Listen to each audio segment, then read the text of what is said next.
Burası Sibir değil. Gördüğünüz gibi bura Lerikdir. Lerikin Qola kəndidir bura. Təbiətin şaxtalığı hələ də davam eləyir.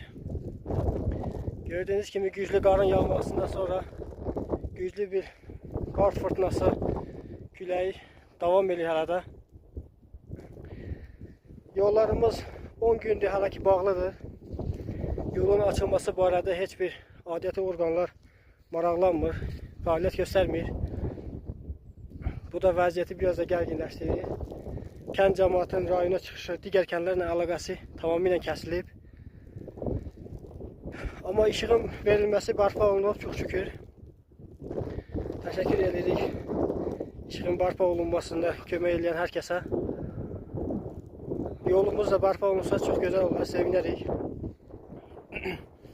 Yolun 10 gündə bağlı qalması demək olar ki, az da ehtiyatımız tükənə bilər burada.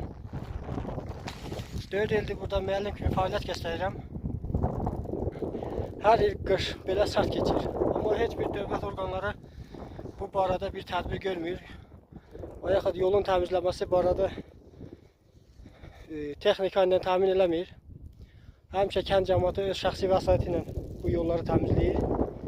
İndi kəndin əhalisinin bu yolu təmizləməsi qeyri-mümkündür. Çoxdur. Çünki qarın hündürlüyü çoxdur həqiqətən.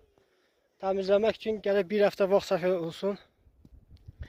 Bu vaxtda da yanacaq lazımdır. O da ki yoxdur burada.